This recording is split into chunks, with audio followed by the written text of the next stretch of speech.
This is CGTN, China Global Television Network.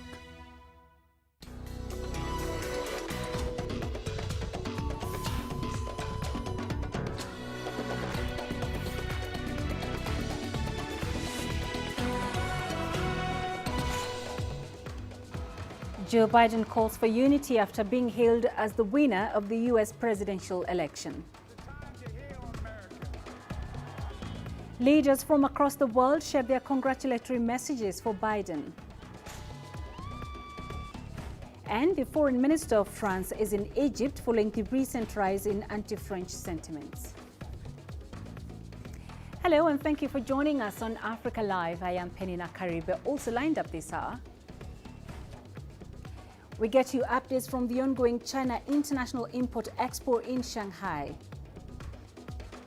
And in sports, the 2022 Africa Cup qualifiers to go ahead behind closed doors. After days of uncertainty and counting, former Vice President Joe Biden has been hailed as the winner of the U.S. presidential election, defeating President Donald Trump. Projections show the Democratic candidate won enough states, including Pennsylvania, to secure the White House. In his victory speech, Biden says he will soothe the country's deep divisions. This is the time to heal in America.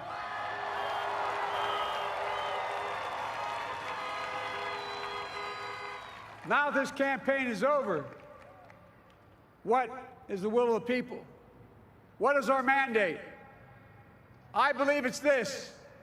Americans have called upon us to marshal the forces of decency, the forces of fairness, to marshal the forces of science and the forces of hope in the great battles of our time. The battle to control the virus, the battle to build prosperity, the battle to secure your family's health care, the battle to achieve racial justice and root out systemic racism in this country.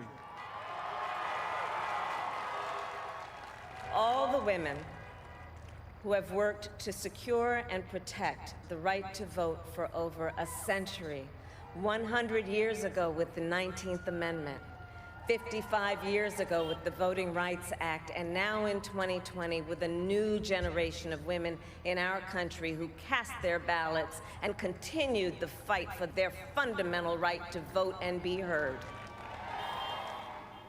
Celebrations erupted across the country after news of Biden's victory, but many Trump supporters are still refusing to accept the projected outcome, and the president's lawyers are threatening legal moves in several states to challenge the results.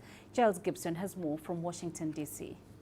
Really, the main question now in terms of the White House is what U.S. President Donald Trump's next steps are going to be. It looks highly unlikely that we're going to see him inviting President-elect to come to the White House and to have a meeting in the Oval Office with the world's television cameras inside, as happened back in 2016 when Barack Obama invited Donald Trump to the White House in the days after that contentious campaign between Donald Trump and Hillary Clinton. Instead, what we're seeing is US President Donald Trump pushing out these false claims on Twitter. He tweeted several hours ago in big, bold capital letters, "I won the election."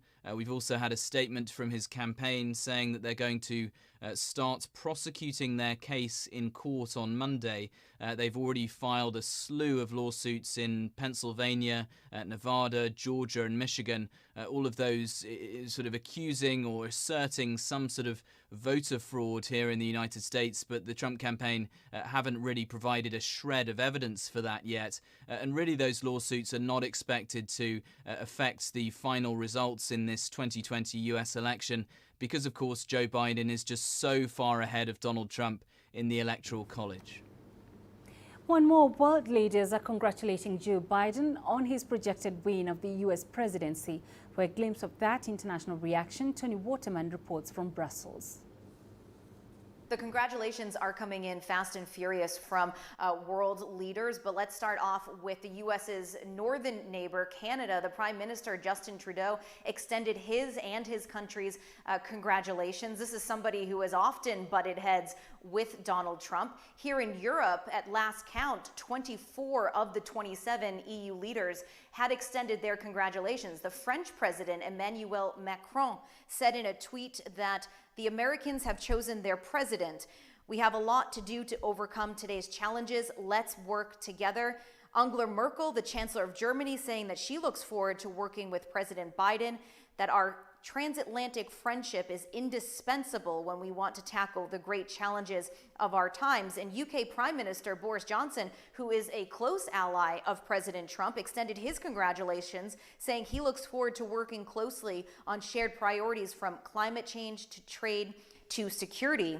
And there really is this sense here in Europe that this could be a fresh start for the EU-US relationship, which has come under immense strain over the past 4 years. Joe Biden is somebody who shares a lot of the same values as Europeans. He supports globalization. He understands the power of multilateralism when it comes to tackling some of the world's greatest challenges, and he's already pledged to bring the United States back into the Paris Climate Accord, and tackling climate change is one of the main objectives for a lot of the governments here in Europe. But of course, he is not going to be the cure-all for the US-EU relationship. He is somebody who is quite hesitant to commit US troops to foreign engagements, which could put him at odds with some of his NATO allies. He's also expected to keep the pressure on Europe to hit those defense spending targets for NATO.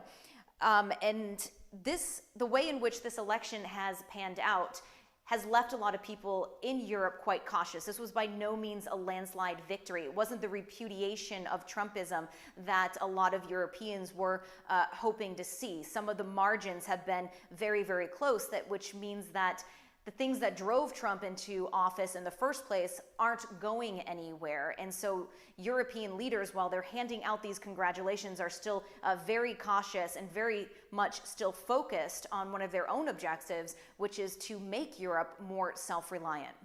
Tony Waterman, CGTN, Brussels. Many leaders in Asia have also extended their congratulations to Biden and Harris. India's Prime Minister Narendra Modi says it's a spectacular victory for Biden, and he looks forward to taking bilateral relations to a new height. Modi congratulates Harris on a path-breaking success, calling it a pride for all Indian Americans. Japan's Prime Minister Yoshihide Suga says he's hoping to strengthen the Japan-US alliance and promote peace and prosperity in the Indo-Pacific region and beyond. South Korean President Moon Jae-in tweets he's looking forward to working with Biden and Harris for their shared values. Israeli Prime Minister Benjamin Netanyahu calls Biden a great friend of Israel and mentions their 40-year personal relationship. He hopes to further strengthen what he called the special alliance. And joining me now is Felix Othiambo-War. He is the Executive Director at the Electoral Law and Governance Institute for Africa. Felix, what are the key expectations from African countries in the wake of the U.S. presidential election outcome?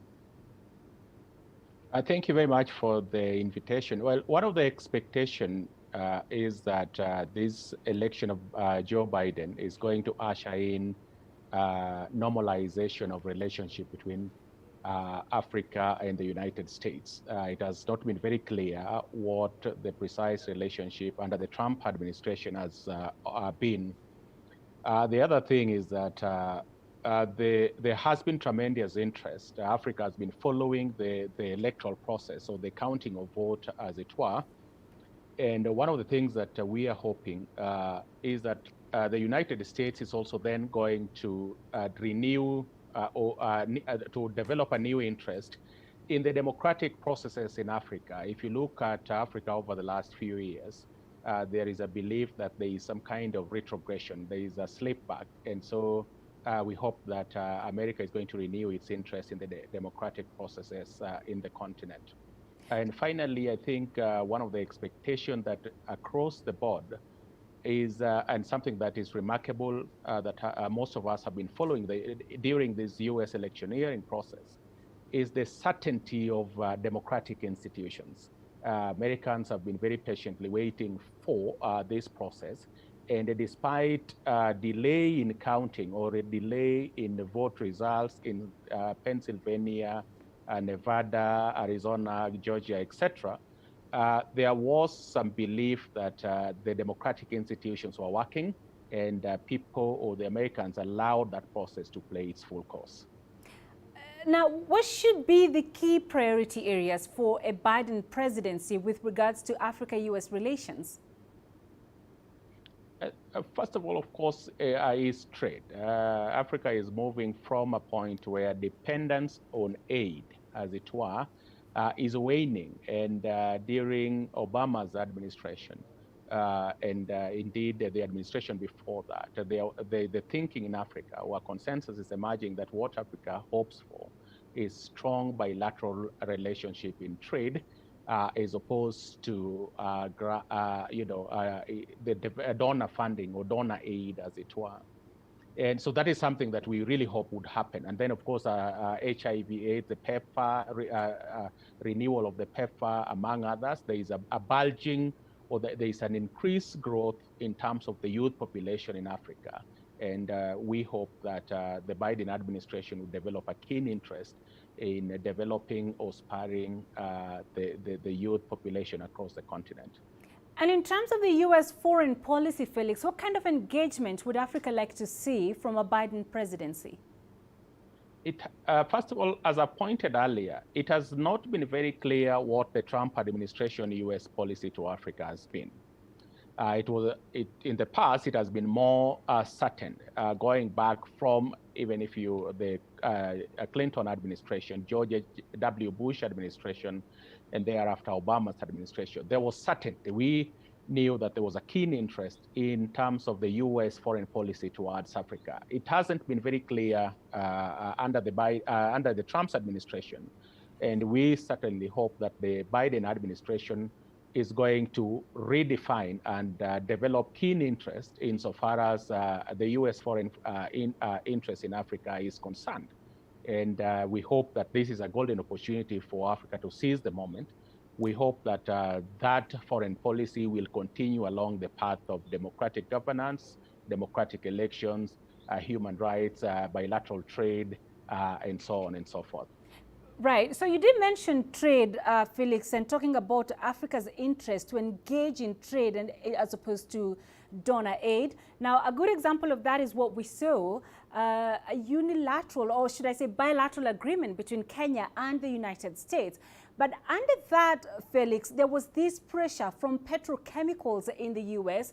to dump plastics here in Kenya. And that was a precondition to having that agreement between the two countries. There's been pressure, of course, from the Democrats, from Congress as well, pushing the Trump administration to not allow the petrochemicals to do that and reverse the Kenyan anti-plastics law. Are we likely to see this change now that, Biden is coming into power? Absolutely. And I think if you look at the campaign, Biden or the Democrats had a stronger position on climate change, among others. And the converse is true of the Donald Trump administration, and that is why I'm not surprised that the petrochemicals in the U.S. wanted to dump their produce in Africa, or in Kenya in particular, as you mentioned. It points to very weak platform on climate change and things like that. And we certainly hope that given the strong platform upon which Biden reigned in climate change and clean environment and things like that, whatever trade agreements that we'll reach will not only respect the climate and will have environmental considerations, but will be negotiated in a manner that is mutually beneficial to the two countries, as opposed to one country developing a big brother's attitude in terms of wanting to dump or wanting to undermine the environmental conservation or the climate change, so to speak. And finally, Felix, is there any issue that the Trump administration handled particularly well when it comes to U.S.-Africa ties? Well, not that I can think of. And I think probably Donald Trump was waiting for the possibility of winning a second term to be able then to develop a robust and progressive policy towards Africa. But in his first term, there is very little that Africa can say, or there was probably very little interest in engaging robustly with Africa. Within the same period, we have seen a situation where there is retrogression in terms of, say, for example, human rights, democratic governance, and things like that. In the past, or in past administration, the U.S. governments have adopted very robust policies towards democratic governance in Africa. But over the last 4 years, the precise achievements or policy towards Africa from the Trump's administration has been a bit blurred, has been a bit fuzzy. And we hope that potentially the new administration is going to develop keener interest in re-engaging or engaging with Africa moving forward. All right, Felix, we appreciate you talking to us. Thank you very much, Felix Obur. Now, over in Egypt, 12,000 judges are expected to monitor the second phase of parliamentary elections this weekend. More than 31 million citizens in 13 governorships are eligible to vote. The first phase of elections registered low voter turnout at less than 30%. And as CGTN's Adel Mahri reports, Egypt is trying to make this next phase more attractive to voters.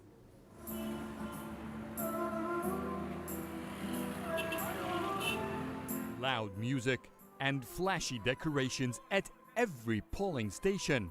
Egypt is organizing a flashy parliament election to attract more voters. The party has ordered all members of the Mustaqbal Watan party to intensify the efforts in their districts. We had to make more tours, reach out to the people to create more awareness so they would vote. This happened across the country. It's why turnout today appears to be picking up more than last time. Layla Abdulrahim was resting a bit after her vote. It was a kind of a hassle for the 79-year-old Egyptian to come here. She believes casting her ballot is a duty she cannot skip. I've never missed any election for Egypt. It's a dogma that I have to select whom will rule me for the coming years. And I trust the government and I trust my judgment. That's it. Although I am so tired today, but I came. The last parliament did a good job, but not the one I was looking for. Hoping that this one will do a better job. Layla wasn't the only one who crossed over the barrier of age to join the election. The age category of those voting during the early hours of the polls appeared to tip towards the higher figures of the age spectrum. Egypt is witnessing a fierce parliament race over 568 seats, divided equally into two phases. After the 28% turnout in the first phase of the parliament elections, it appears that political parties and everyone engaged in these elections are willing to do whatever it takes to boost these figures. But will these efforts be enough? Adel Mahri, CGTN, Cairo. You're watching Africa Live. Time for a quick break. Here's what's still ahead on the program. We get you updates from the ongoing China International Import Expo in Shanghai. And the Foreign Minister of France is in Egypt following the recent rise in anti-French sentiments.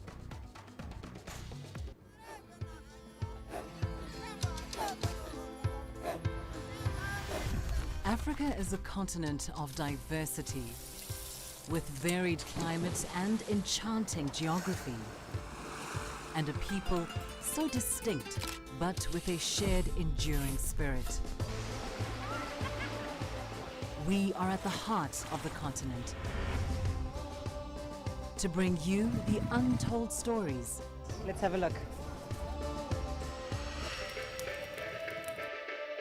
We celebrate Africa as it shapes its own destiny. Tunis, Cairo, Juba, Johannesburg, Ethiopia, Tanzania.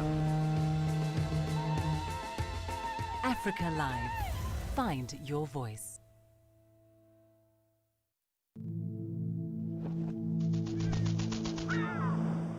How will your world change today? What happens here? What happens there? Or what you make happen for yourself. If it matters to you, it matters to us too. Your stories, are the stories that need to be told. Africa Live. Find your voice.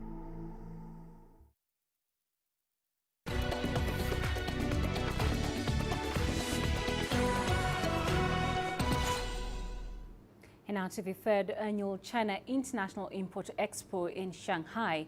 Nearly 1,000 exhibitors and buyers signed over 500 cooperation intentions as of Saturday. The expo included a two-day meeting called the Trade and Investment Matchmaking Conference. It focused on major industries, including food and agricultural products, automobiles, and smart technology. Another key sector was medical equipment and healthcare products. The meeting allowed firms to negotiate with prospective partners on this sport, while those who couldn't make it to Shanghai could take advantage of cross-border online matchmaking services provided by the conference.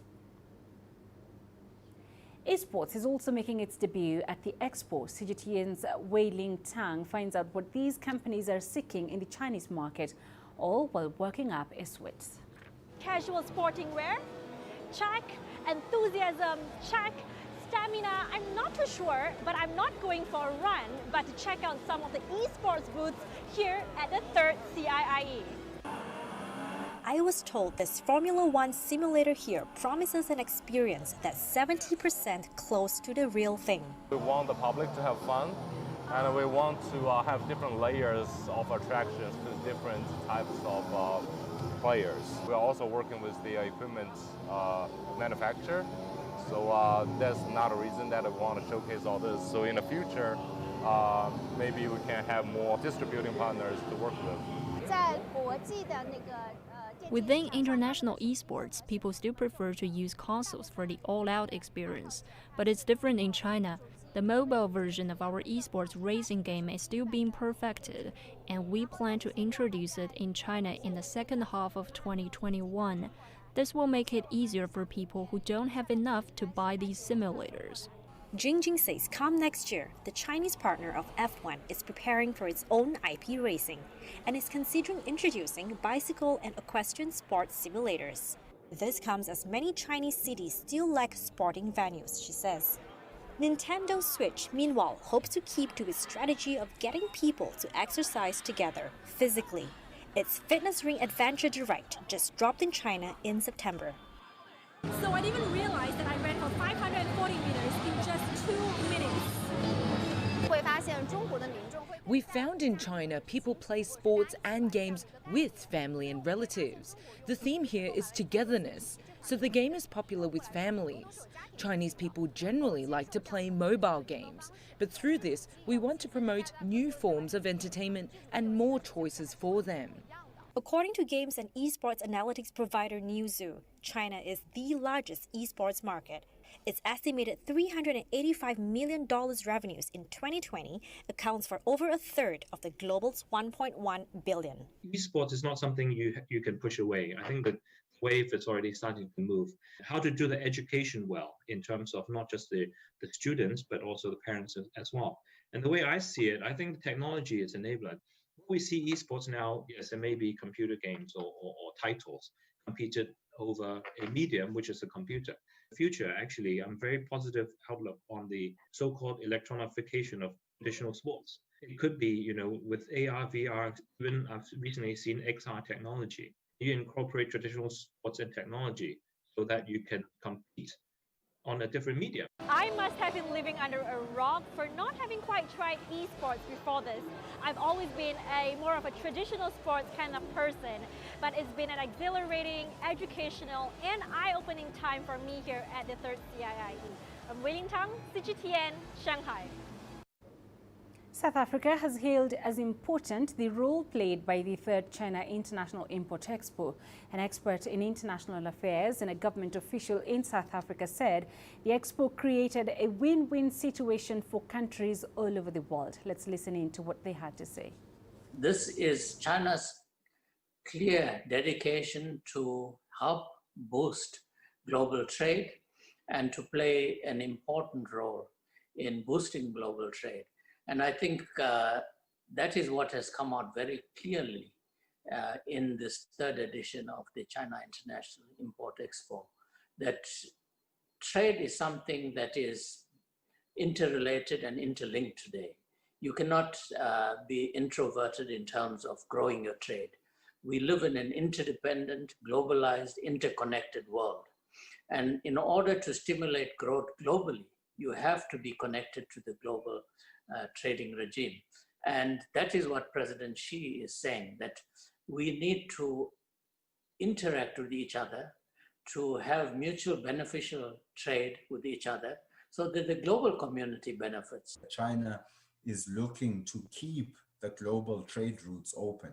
It's looking to keep the global supply routes open within a rules-based order, because it understands that a more protectionist world does not work to China's advantage. It also doesn't work to its partners' advantage. So I think it's an important area where China is demonstrating that it is continuing to be committed to opening up, to reforming, but also that it continues to be committed to an open, rules-based global order.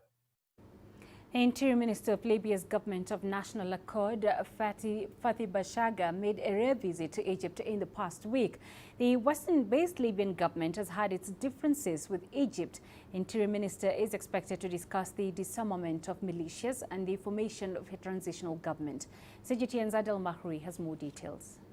Beside its border security, Egypt's biggest concern is the possible rise of Islamists to power in Libya. Libya's Interior Ministry, Fathi Bashagha, is considered one of the most prominent Islamist figures in the country. It's why his visit to Cairo is a major development in Egypt's relation with the Western-based government of national accord. Such a meeting doesn't reflect a change in Egypt's policy. It's a decision to open dialogue with al-Sarraj's government to reach a comprehensive agreement for unifying security and military institutions in Libya. Opening up to meet the GNA officials and Bashagha specifically show how Egypt wants the political process and elections to happen. Fathi Bashagha's exact mission to Cairo remains unclear to many. Neither Egypt nor Libya has officially announced the reasons for the visit. But given the nature of Bashagha's responsibilities in Libya, the future of the militias and Islamist groups are possibly the main issue that will be on the discussion table. I believe Bashagha is here for political dialogue with Egyptian officials, hoping to get Cairo's approval to accept political roles for some militia leaders and other politicians from west of Libya in the next political transition. He's here probably to name some of these figures. The meeting comes ahead of the comprehensive political talks which Tunisia will be hosting this coming week. Libyans will be discussing the restructuring of the Presidential Council and the formation of a new transitional government. Bashagha is one of the strongest candidates to lead that government. To market himself to Cairo, Bashagha must provide serious security guarantees to Libya's eastern neighbor. If he wants to maintain truce with Egypt, he might need to make a great compromise, like accepting a united Libyan National Army under the leadership of his foe, Khalifa Haftar. Adel Mahroui, CGTN, Cairo.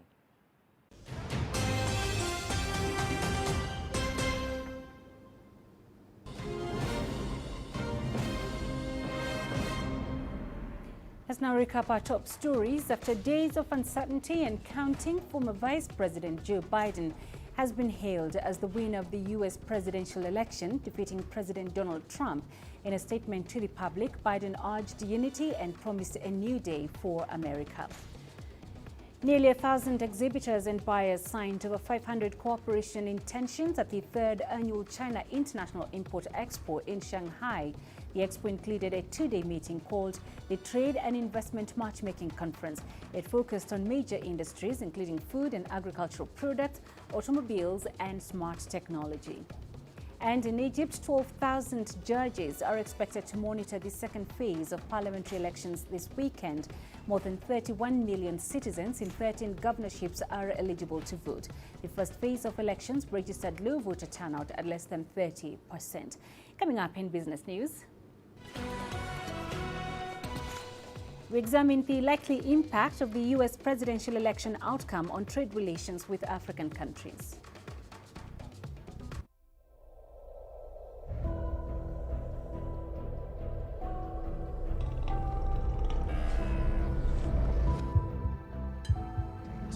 it can be completely out of my depth, but at the same time, it's exciting. It's new, it's different, it's a challenge. It's really exciting.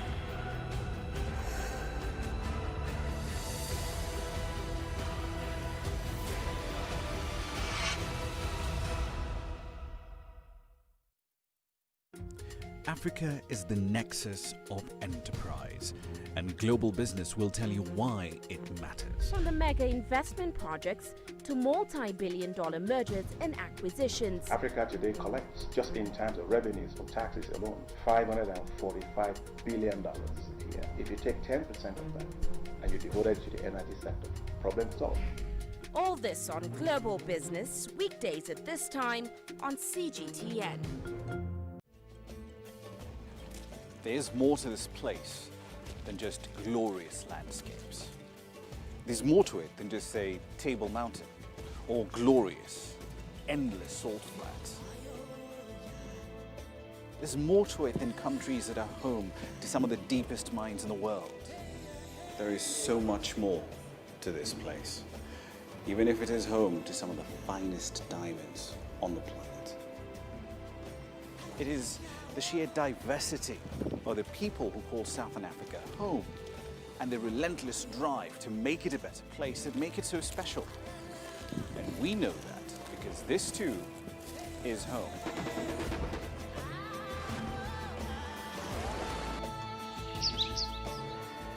No one knows Southern Africa like we do. CGTN, see the difference.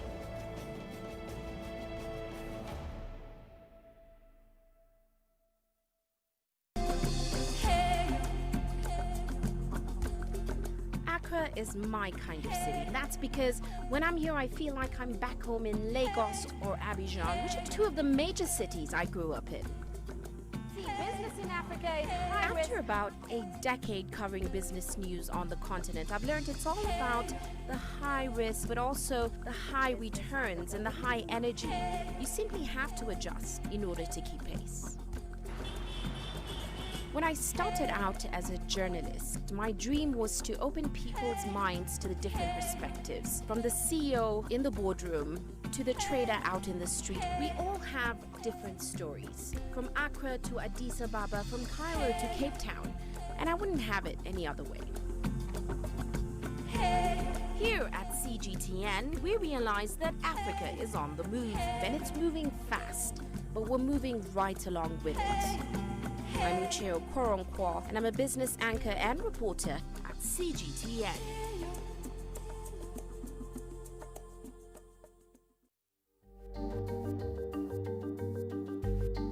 Africa Live. Find your voice.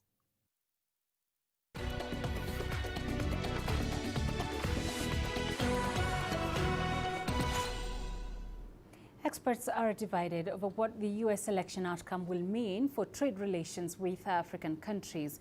The African Growth and Opportunity Act, which gives African countries tariff-free market access to the U.S., will expire in the next 5 years, and some sectors are hoping that Donald Trump's crippling tariffs will ease under a Joe Biden administration. Sumitra Naidu has more from South Africa.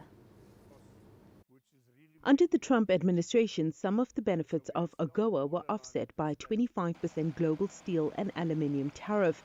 The U.S. also played hardball, insisting on increased exports of U.S. chicken to South Africa. We needed to allow 65,000 tons of poultry meat to be exported to South Africa. The local poultry industry was against that because at the time we had an anti-dumping duty for poultry against the US of R9.30.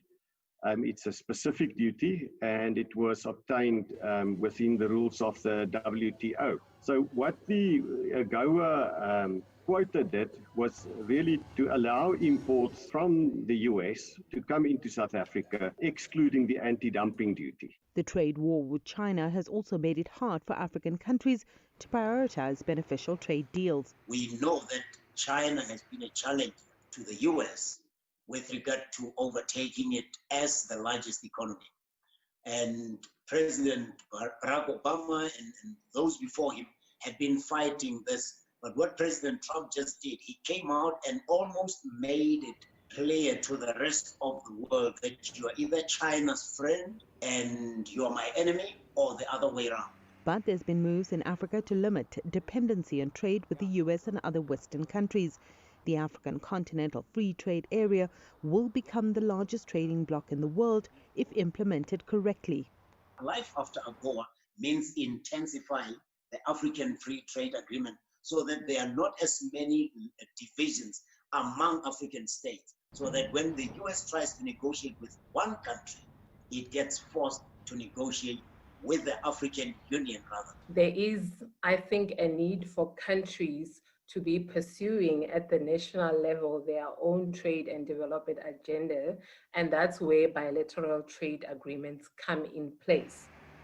Now, if we look at the African Continental Free Trade Agreement as a bloc, as opposed to countries having these bilateral trade agreements. Samitra Nadu, CGTN, Johannesburg, South Africa. To Egypt, and the French foreign minister is currently visiting the North African country to hold talks with the Grand Imam of Al-Azhar and Egypt's foreign minister. The visit comes after a wave of anti-French protests in the Muslim world and calls to boycott French products. This follows the publishing of anti-Prophet Muhammad cartoons. Our correspondent Adel Mahroui joins us on the line from Cairo to shed more light on this. Adel, what's the latest on the visit to Egypt by the French foreign minister, and what's on the agenda? So the French foreign minister Jean-Yves Le Drian is here in Cairo in a visit that will include several key prominent figures. The first of all is President Abdel Fattah al-Sisi, who was the first meeting for Le Drian as he arrived in Cairo. For the talks between Le Drian, the Egyptian president, and his Egyptian counterpart, the foreign minister Sameh Shoukry, which is ongoing right now, the focus is mainly on regional issues, primarily Libya, which both France and Egypt are standing on the same side when it comes to the Libyan crisis. They're talking about bilateral relations and boosting military cooperation after quite a fruitful years of military partnership between the two nations. When it comes to the main topic that brought Riyadh to the Arab world, specifically to Egypt, to meet Arab League, to meet Egyptian officials, and as you said, the Grand Imam of Al-Azhar, the key issue is trying to resolve the issue, because there has been fury in the Egyptian streets, in the Arab world and the Islamic world as well, with calls from many to boycott French products due to the recent incident of republishing the cartoons for Muhammad.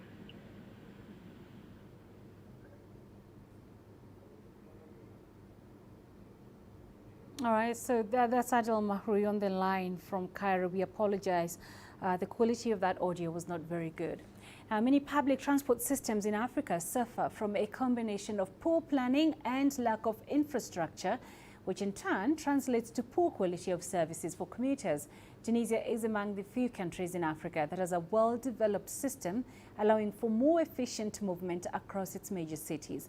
As CGTN's Adnet Shawashi reports, the North African state is scaling up efforts to improve public transport while coping with new challenges posed by the COVID-19 crisis. Habib Hassan is a bus user who travels for more than 20 kilometers per day to work in downtown Tunis. He claims that despite crowding on public transport, services have improved over the past 2 decades.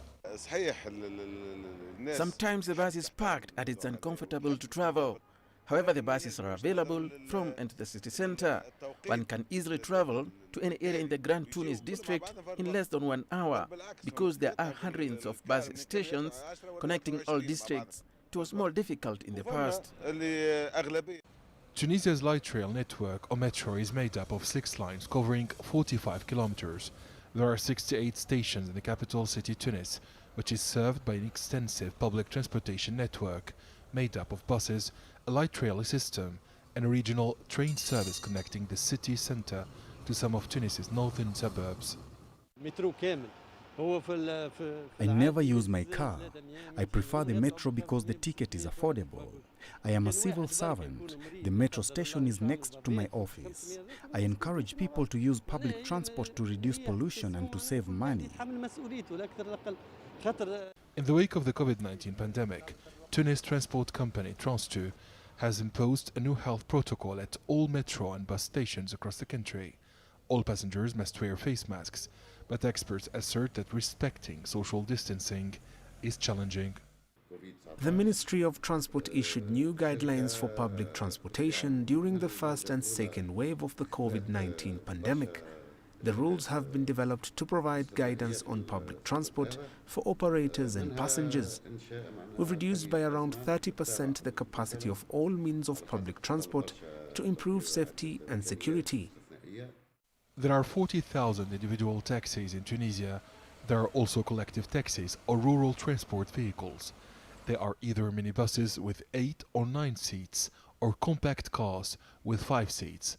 The collective taxis are usually used by commuters who have low purchasing power or ordinary travelers who are looking for an efficient and rapid public means of transport. According to the Tunisian Consumers Association, more and more commuters are relying on car sharing instead of trains and buses, especially while traveling between cities. Experts assert that the Tunis Transport Company must digitize all its services in order to improve the performance of public transport. Adnan Shawishi, CGTN, Tunis. COVID-19 has had a negative impact on the livelihoods of millions of people around the world. But one ride-hailing taxi business in Uganda is creating opportunities for women who have lost their jobs during the pandemic. CGTN's Hilary Ayesiga reports. Susan Atuhairwe drives a taxi cab in Uganda's capital, Kampala. She joined the transport business after losing her job as a result of the coronavirus pandemic. Our project was stopped because of the COVID things, so I was home. When I was home, I was watching NBS News, and then there was advert of Diva Taxi. So I was like, hey, I'm seated here home, doing nothing. Let me go and apply so that I start driving. The Diva Tax launched its services in June this year. Uganda's taxi business is male-dominated, and in order to encourage women to join the transport industry, Diva is hiring only female drivers. On average, Atuhairwe earns about $15 a day. She says it is enough to meet her daily basic needs. The owners of Diva Taxi say that they want to empower more women economically. We're working towards that with a lot of intensive training to make sure that the ladies understand why you should be a diva person, why you should be a diva, why you should have financial freedom as a person, because it is very possible. The business runs on software that connects the customers with drivers through an app. Travelers are increasingly making these cabs their choice of transport around the city. They drive with care compared to other road users, and they also respond quickly when called upon. So far, 100 women have signed up to transport people around the city. But while the ride-hailing apps are receiving a lot of admiration, there are also challenges. Safety is one of the major concerns. On our app, both on the drivers and the users, we have a panic button. This panic button is connected to our numbers and police. Just in case you're anywhere, maybe on the trip, and you realize you cannot, there's something fishy, or you're not sure of your environment. So you press this panic button and we are able to help you. A recent report by the World Bank's International Finance Corporation revealed that women across the world face higher barriers to accessing paid work compared with men. However, the hope of initiatives like this one is to empower more women economically. Hilary Ayesiga, CGTN, Kampala, Uganda. You're watching Africa Live. Coming up after this short break.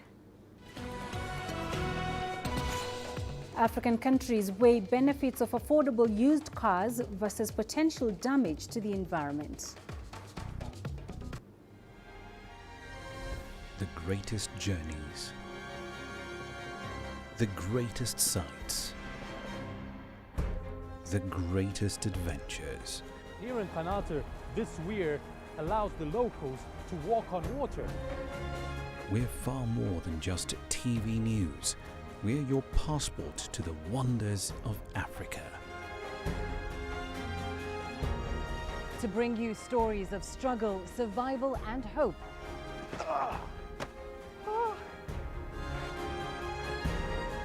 So let's explore.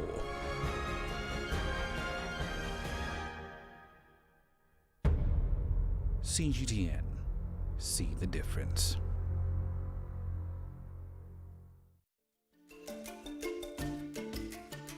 Africa Live. Find your voice.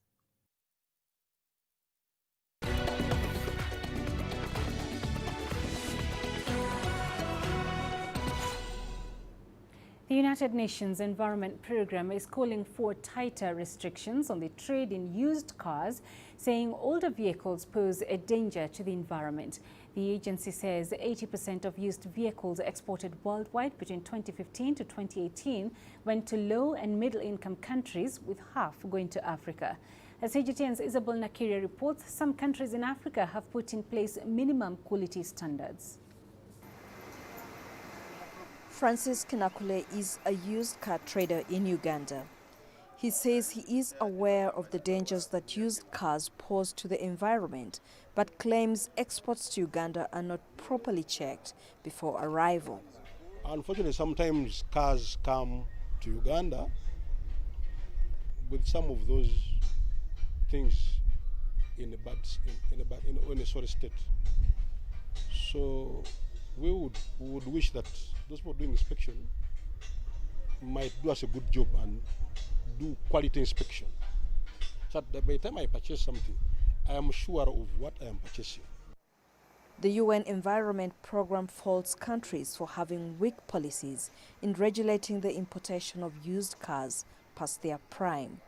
In Uganda, vehicles are inspected at the points of entry to ensure that cars older than 15 years are not allowed into the country, but this does not apply to trucks. Customs officials say trucks are graded according to tonnage, meaning even older trucks are allowed in. In 2018, Uganda enforced a law banning the importation of vehicles older than 15 years.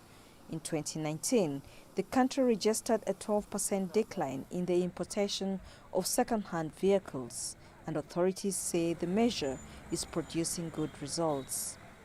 We had Ugandans who would change vehicles like garments. Every year, someone is driving a completely different vehicle, but of late, someone drives a vehicle for a period of 3 to 5 years, others 5 to 10 years, before they could think of changing to a new vehicle. The regulations also require buyers of used vehicles to pay an environment tax, which is 50% of the cost of the car. This has made buying older cars expensive, but car dealers deny this measure will control pollution. I don't believe that the older the model, the bad the car. There are cars with 2005 model, but with 10,000 mileage. And there's a car of 2016, 100,000 mileage. So which of the two is the older car? I don't think we can rate a car depending on the model, how manufactured, how bad it is. I think the grading would give us a clear picture if it was done well.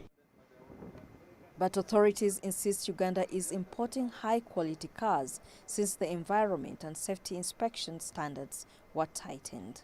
Uganda's neighbor Kenya does not allow the importation of cars older than 8 years. But several car dealers like Francis warn buying old cars has led to job losses and will make it harder for people on low incomes to afford a car. Peninah Karibe, CGTN, Kampala, Uganda. An initiative in South Africa has been bringing aviation to orphans and underprivileged kids in the country. Volunteer pilots give these children the experience of flying and the message that anything is possible. CGTN's Tulisha Balala has that story. This is the Orient Airfield in Magaliesburg in South Africa. This year, it is the location for the children's flight. The annual initiative gives underprivileged children the opportunity to be among the clouds. What I'm gonna do, like, when I'm up in the air, I wanna look through the window and see downwards, what's happening down. Yeah. We flew up, like we're in the clouds. Like I saw the clouds moving, and I was so happy and amazed. And we spinned around like 360 degrees, and it was too fast. Yo, that was great. That was great. The success of the children's flight is made possible through the support from the aviation industry and dozens of pilots who volunteer their time. Ogani is 16 years old. We took him out for his first introduction flight. He was quite a confident young kid, so we managed to do some aerobatics. He did a roll, he did a loop, he did 3 rolls, did a barrel roll. He was comfortable, loved it. Yeah, very special to take children who've never flown before up for a flight. Very special. The children were selected from various children's homes in South Africa. We want to, for one day, make these children the most important people, the VIPs of some events. So these children who don't get the chance are now the VIPs. It's their show, they're the guests, we're here for them. Organizers hope every year to inspire children with the message that anything is possible and that dreams can come true. Tulisha Balala, CGTN. And coming up in sports, the 2022 Africa Cup qualifiers to go ahead behind closed doors.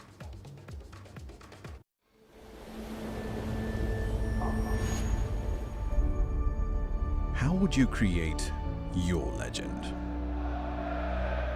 On the fields,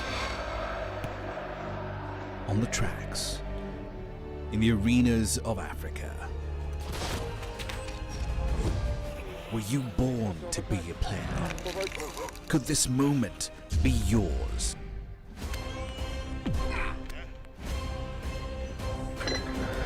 Sports Scene. Find